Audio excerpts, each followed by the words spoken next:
Hey, what's up, man? Hey, what's going on? Not much. We're live. Just trying to make sense of this little slate and figure out how not to play everybody from the San Antonio game. Well, let's first see what's going on in New Orleans. Yeah, we need to know about Zion for sure. We also what was the other one that I thought? Oh, Sharp is now questionable for Portland. I think the Malcolm Brogdon thing is a better play than maybe people are going to realize. And just in case Sharp's out, you also have Scoot Henderson who could benefit, but we probably won't know that information before lock. So maybe a little bit of an example of something. Obviously Simons becomes a better play as well. Maybe trying to spend up a little bit in that game and run it back with Booker or Durant and then or Nurkic and using the value from San Antonio. That's something I'm considering. But it does feel like, it's going to be hard to get away from. I said at least two earlier. I think it's probably more like at least three San Antonio players. But the problem is, like I said, if you get the wrong end of the blowout run, guys like Keldon Johnson, Vassell, even Sohan to some extent, and even Branham, all of those guys could be out like the whole fourth quarter potentially in this game. So, and Collins obviously too. So I'm just a little bit worried about it, but I feel like we should still embrace it and maybe play some of the lower owned guys from that game. Like who? Chetty Osman. Yeah. Champagne. Probably more Chetty Osman would be the realistic one that I consider. I mean, so here's maybe this is way overthinking it, but to me, like the idea of playing Collins and whatever his name is, Samu or whatever. Yeah. Like if you play them both together, you're basically getting, in theory at least, like 48 minutes of center for 8K, right? It feels like something to do in cash. You know what I mean? It doesn't feel like something I want to do in like the fadeaway. You know what I mean? Like I don't know. I mean, to play those two like that, there are centers that could smash tonight besides those two. Sure. So I think that depending on what contest you're in, I think you could make a case for doing max one of those. They both look like great plays, right? But for them to both smash, for a GPP like that. I don't know. I just don't know. I mean, what you think that's like overthinking it? Just play them both and be done with it? No, I think that makes sense. I actually don't think it's a lock I don't think they're splitting 48 minutes. First of all, I think that Barlow may play. I thought of that, but you know what? I just forgot about. I mean, not that it's the end of the world, but I mean, it is that Samu's guys going back to his other team. Yeah. There's something there to it. I agree. I'm just throwing out that you could have another guy getting a few minutes. Yeah, I mean, it's tough a little bit. I mean, it's tough to try to get different. So, I'm still gonna say that this Chetty Osman thing might be an actual play that people aren't considering. He's also active when he's out there and he plays minutes. One thing about Mamo to consider, he hasn't played more than 12 minutes in a game this season. Zach Collins has missed games this season. He doesn't, it's not like he has to get the minutes at all. So I'm just throwing it out there. I'm just trying to find different things. But I'm going to have Collins in all my lineups. His projection has come down quite a bit, but I don't even care. He still projects so much better than everybody else. I think that Collins is the guy. And now I think that with the official word on Porzingis, I do think that the natural spend up, if you're not using Giannis, is going to be Tatum. And I think that other than that, you're going to get all the mid-tier stuff, Jaylen Brown, Keldon Johnson, Vassell. I think Simons will have a pretty decent amount of ownership. Those are the guys who I think that's the guys who people are going to play. So one thing I was trying to do is dig into seeing what they were going to do in Memphis. And I don't buy this coach speak, but this is exactly what Taylor Jenkins, the coach of Memphis, said about Ja. He said, we're not going to go out there and play him a million minutes. We're not trying to. We're going to have his minutes monitored as he plays, but there's no minutes limit. So that doesn't really mean much. I think if the game is close, you could still potentially get 36 minutes, but maybe it's enough to where it's taking me off of what was my favorite get different play on the slate. Also, I don't know what the hell's going on. He's been practicing with the team. Why is that even the case? You know what I mean? Just let him go out there and do his thing. He should be in basketball shape by now. I think he is. If he is, then there should be no comment about him. Yeah, but the thing is, he was only playing like 32 minutes anyway. I mean, like, what is that? What do you mean? My point is that is that it's not as if he's going to play 36 minutes. Oh, I think that if in this kind of a game, if it's close, he could play 40. Oh, okay. Because I think that even when he was playing, he was only playing like 32 minutes. That's only because Tyus Jones was there, and Tyus Jones was the best backup point guard in basketball. So, yeah, this is a very different situation to a team that's just completely crumbled. Anyway, so obviously, whatever happens with Zion will have some effect on all that stuff. I think to some extent. Well, also guys like Najee Marshall are going to be in play if Zion's out for other value. You get a bump for all the studs from New Orleans, which will be where everybody goes. But I think Trey Murphy will still be a little bit underowned if Zion's out. So that's sort of the way I'm treating that. But we'll know that's obviously the first game.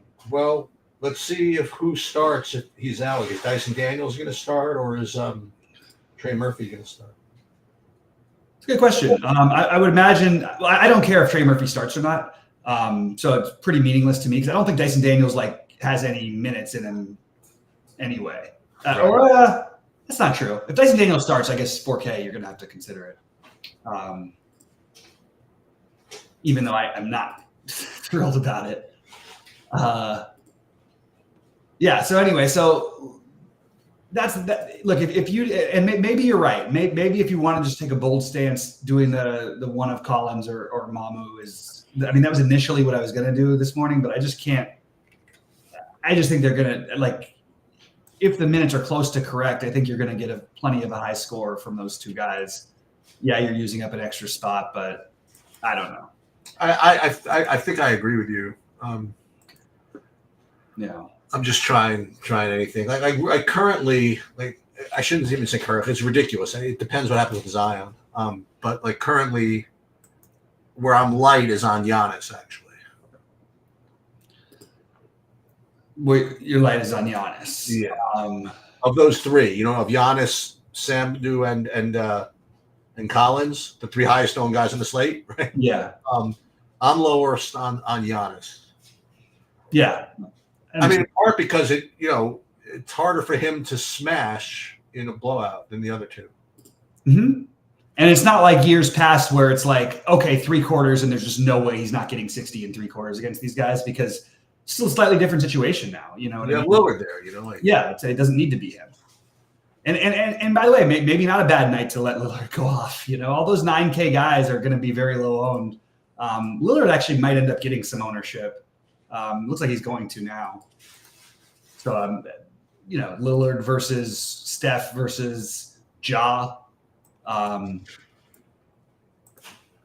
mean, look, if Chris Paul's still questionable, if Chris Paul's out too, another boost for Steph. I don't know, maybe I'll talk myself into that one. I'm just sort of flirting with the spend ups because I know what I'm doing for value right now. I mean, obviously we need to know about Zion, but for the moment, I know I'm okay with eating some chalk at value when you can get these super low owned guys with massive upside at, as spend ups to get a little bit different.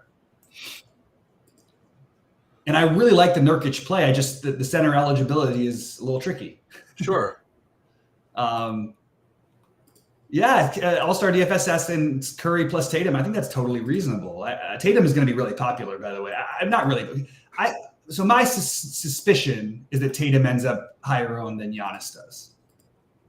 That's what I think it's going to be close, but I think it'll be in Tatum's favor. Take that for what it's worth. You know what I mean? And I love Tatum as a play already today, but I also really love Jaylen Brown. And I actually think you could play them together, but I don't think that should be you shouldn't be trying to do it, I guess is what I'm thinking. Double J asking, is Sandro bag chalk? Yeah, I mean, it's hard to know. He could put up 30 because the minutes and the potential blowout, he would probably get that run. It could go to Barlow. I can't say he's bad chalk. We don't have other 3K plays, so it's really hard to answer that question. As of right now, I guess I'm going to probably be near the field at around 50%. Maybe he'll be a little bit higher owned than that. I'll be slightly under, but I'm probably looking around 50% of Mamu. And I could also make a case though, 0 Mamu and 100% Mamu, and I think both are totally viable. Eubanks, no, I don't have any interest in Eubanks, but it's not the worst idea in the world to get a little different. I just would prefer the Nurkic if I was going to play a center from that game. K9 asking about Trey Jones. Trey Jones is definitely thin, but there's definitely enough upside for him to take a shot. It's just very, very thin. And remember, all the guards are still healthy there, and San Antonio they'll have the maximum number of guys available to suit up tonight. There's also Devontae Graham who could get the blowout run instead of Trey Jones. So I'm a little lower on Jones and a little higher on Osman if I was going to get creative personally. Jeremy Grant, Sheets. Anything you're doing with Jeremy Grant today? I mean, it's got the benefit of being a late game. I'll give you that. And if like you said, if Sharp is out, it's got to help him some, no? Maybe a little bit. Actually, I don't know if it makes much of a difference because Brogdon is basically more high usage than Sharp is. I mean, if Chris Paul is out, that whole game could become more interesting, you know? Without Draymond too, yeah. I mean, already no Draymond, so yeah. You mean the Golden Game? I keep thinking that he's on Phoenix. It also feels like Phoenix and Gold. You always say the other guys play. It always feels to me like Phoenix and Golden State play all the time. Yeah, like playing like twice a week. Yeah. So I'm saying I'm putting Jeremy Grant in. Like, look, if I'm desperate and needed something, I like everybody better around him. Like, obviously it's a different position, but I like Nurkic better than him. I actually think I like Ayton better than him, but again, wrong position. I think that I may do the Brogdon thing and just hope, or play Scoot Henderson. I really think that one of those guys, because if Sharp's out, they're both going to be in play heavily, and we're just probably not going to know that. Clay is. I think I would have more interest in Clay if he was going to be like completely unowned. He's actually much lower than he was projected earlier. But like I was pointing out earlier, he's been shooting lights out and is not really like getting there, barely getting there. It's a little demoralizing when that happens with some guys, but I like Podziemski better than Clay right now. I think Clay has a much higher ceiling, so it's probably like worth it to play Clay. And I think Podziemski, I feel more likely like he gets 30. I don't think he gets 20 very often, whereas I think Clay sometimes does. But they're both definitely decent plays. And if Chris Paul's out, they're both better plays. Yeah, Wiggins has played better, but what does that mean? You know what I mean? That's the problem I keep running into. With no Chris Paul, maybe that opens up some extra stuff. And he really, Wiggins had one good game. He had a good game at Portland. This is a different matchup. So I'm okay. Like, if you want to take a shot on Wiggins and just hope it works out, I don't think it's like the worst idea, but like, I'm not going to do it personally. He is going to be unowned. So take that for what it's. Yeah, you could make an argument for Wiggins over Kuminga. Why not? They're both going to be unowned. So this is an interesting question from Nick, because the answer would normally be just absolutely no way, no interest in Bane with Ja coming back. I actually think this matchup, I don't feel that way, because Herb Jones is going to be on Ja the whole time. He's probably one of the best 5 perimeter defenders in the NBA. But they're also going to just run that high screen with Ja, so whatever, it'll just shake off. But I think that you could see a big game out of a low-owned Desmond Bane here. It's probably a little bit higher than you'd want to spend, but I don't have any issue with it as a get crazy play. I like Chris Paul better than I like Desmond Bane. I like Steph Curry better than I like Desmond Bane tonight. But I don't know that there's a huge gap, and they're both going to be really low owned. So, and Desmond Bane has other, multi-position eligibility. So sure, I have no issue with the Bane idea. And I probably would be more interested if we lose Zion and it opens up more of New Orleans. Hold on a minute. Hello. So I'm just going to keep going. So Biyombo, who's this? Biyombo is not making it for me at all. I have zero Biyombo and zero interest in it. For what it's worth, even without I don't know what this is about. Could you call me back? we haven't seen Biombo really since the 19th of November get over 23 fantasy points. And so if you're playing Biombo, I'm assuming that you're just playing Biombo and Zach Collins. I personally am not getting to it. I think Tillman is not a good play either, but I think they're both like similarly bad plays. Zion is in. All right. Thank you, Dunbar. I appreciate that. So I think Zion is a tremendous. I actually love him for tournament, especially because people were worried about this injury all day. And I think that he's going to end up being he probably ends up 15% owned or maybe 20. But I like the Zion idea. So Zion will definitely be in one of my 2 big buy-ins tonight. I think he will. I really like the Zion job, but I just don't think I can. I don't know if I can do the jaw thing. All right. What else can we talk about from this? That's very helpful. The New Orleans news. Yeah, I'm glad we got that now.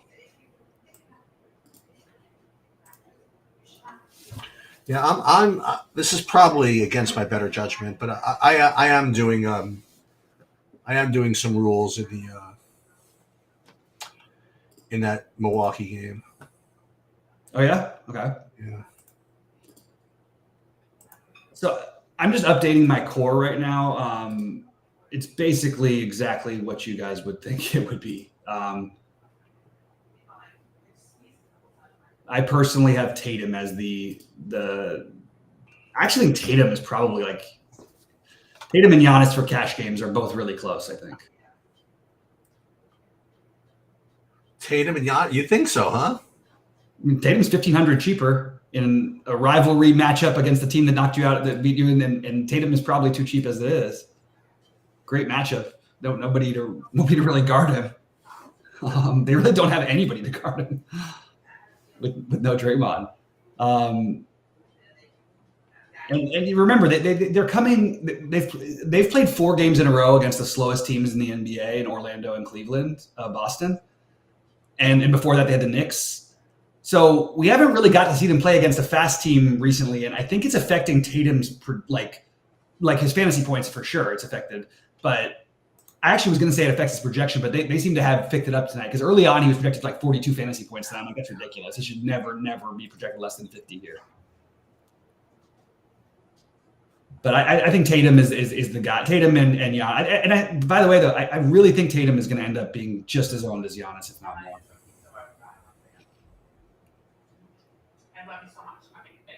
And Simon is the logical other one in the later game, but I really think the Brogdon thing is like a. Yes. Really, I can be ready at 7 if you want. If you want to go out. All right, so let's see. I'm just trying to update my cores here. It's been so hard to make core plays because everything changes so drastically, 50 times a day. Yeah. This has been the one day where they really didn't change much. All right, let's see. Yeah, so again, just so you guys know what I'm doing, I am doing the max one of those 2 guys from the spring. Oh, okay. We'll see what happens. I mean, hey, I like that. It's a way to take a stand. We'll see what happens. Horford has been playing without Porzingis and has literally not gotten there once in any recent time. But I actually think he's not a bad idea tonight. Again, 4 games in a row against the slowest paced teams. Could argue that would have helped him. He's going to sit tomorrow, I'm sure, because it's the front end of a back-to-back. Yeah, I could get to a little bit of Horford. I don't love it. I don't think it's an amazing play, but it's certainly totally fine. Yeah, he already got his bump. His projections already bumped him up 4 extra fantasy points.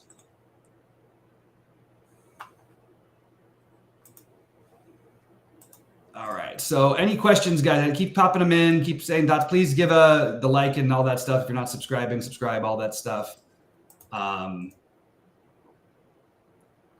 Maybe Sheets, you're onto something. And what you're going to end up with, I think, is quite a bit of Nurkic if you do that. I'm getting Nurkic in my big buy-in, actually, with that. And I think that's pretty awesome. Yeah, I don't mind that at all. Yeah, especially because his ownership it's really hard for him to be over 10% owned. Because the other guys, it's really, really difficult. Yeah, I mean, worth a shot. We'll try it. The real crazy one would be to play Joval and Nurkic and just say F you. Screw San Antonio. Yeah. Screw Pop. Screw Pop. You play those guys and yeah, no, I mean, literally nobody's going to do that. So. And then it could be whatever that guy's name season is at center, whatever. Oh, Barlow. Yeah. Whatever. Give them each. They can each get 20, or they can get 20, 10, and 15 or something. Excuse me. Meanwhile, I am like officially old. There is no way that Eric Montrose died. Isn't that horrible? And that's like crazy. It's horrible. And I knew he had that disease for a while, but I didn't realize what's weird is that I thought he was like my age. He's actually a lot older than I am. Yeah. He's 52. 52. Yeah. Wild. Andre Jackson would be like the thinnest play you could probably find. But yeah, it feels like the Andre Jackson questions have to. Oh, it's from Jolly. Of course, it's because he's watching game logs. I know, Jolly. This is everybody who had a decent game anytime recently is the only guys he ever brings up. And even if they make like no sense for the particular slate, but it's look with Pat Connaughton back. I'm not getting to it, but look, they like him. It's a good game environment. I can't say that I would cross out Andre Jackson. I'm not doing it myself, but so like the only way to do those kind of plays to me is if you're going to be using the value on the other side. Andre Jackson's projected to play. How many minutes is he projected to play tonight? 7. So for even in a blowout, like they have to literally just empty all the starters, and even then, you're still going to have Portis, Connaughton, Beauchamp. He would get in, but it might be AJ Green. They sometimes let Thanasis get some run in these blowouts. I don't know. I'm not getting to it myself, but I think it's interesting. I could see it. I could see it working out on a 4-gamer, but I would definitely not put it in any big buy-ins. How is he? No, none of that's right, Jolly. First of all, Zach Collins is not playing against Giannis. He's matching up with Brook Lopez. Second of all, he's not over-owned. I don't know what that means, over-owned, because unless he's 100% owned, then he can't. I don't think he's over-owned. Collins? Yeah. Yeah, it's a tough fade. It's a really tough fade. I mean, he certainly can get into foul trouble, but then he'll come back. You know what I mean? Like, whatever. Yeah. I mean, we were playing him at 6K when everybody was healthy. You know, it's like, yeah. So Nick brings up an interesting question, a question that I want to address. He says, should we be talking about KD and Booker more? I mentioned those guys as plays and the other thing, but like how many plays do we want to recommend really? Like, I don't even feel great about I'm mentioning all the guys who have like the upside, and those are 2 of them, but those are like going to be higher owned ones. I think Tatum is a better play than either of them. I think if you want to play them with Tatum, that's okay. That makes sense. And that's going to be a little bit lower owned, but still probably like, I actually think a lot of people will do that. They'll use the value and they'll play one of KD or Booker, probably more KD. And Tatum. So I don't think you're getting that far different, but I'm certainly okay with both those guys. I think I would lean. Usually I lean Booker, but KD is just tortures this Portland team forever. I don't know why, but he always has. he torches everybody, though. Yeah. Yeah, that's fair. Also, I think he just liked to personally get into shootouts with Dame Lillard back in the day. Yeah. So I have the rank. Like, I think Tatum and Giannis are the best spend ups, but I think that the guys I'm going to end up using, I'm going to probably play more Jaylen Brown in the mid tier and then use my 9K thing for Steph, or if I have the balls, Morant, just to get way off the board in the spot, you know? Like if you said before, I mean, actually Steph is probably good. Like these guys are starting to pick up. People are picking up on this. You know what I mean? Everybody's starting to even out. Steph was like projected like an hour ago to be like 1% owned, and now it's up to like 10%. All right, Keldon. Why do they think that Paul might be out? I think that this speculation because they didn't announce anything with Paul has probably driven his ownership. Chris Paul's actually got the highest ownership projection on that team. Maybe Kuminga could do something. Yeah. Yeah, I don't like playing that Kaczynski guy in fantasy. I don't know. Really? Yeah, I don't know. It just didn't seem active enough for me. Oh. I feel like he's really active. Yeah, I don't know. He goes in and out of it. But his usage rate is I believe it was the second highest on the team when he's in there. No, it's a little bit. It's just below Clay, barely below Clay's. That's what it is. Any thoughts on Jackson for Memphis? I'm not playing Jaren Jackson tonight, but I don't think there's anything wrong with it. I'm not getting there. No. I do still like the Vince Williams a little bit if he in fact is starting, and if he's not starting, if Roddy starts or something, I think Roddy's totally fine too. So I think I just play whoever starts there.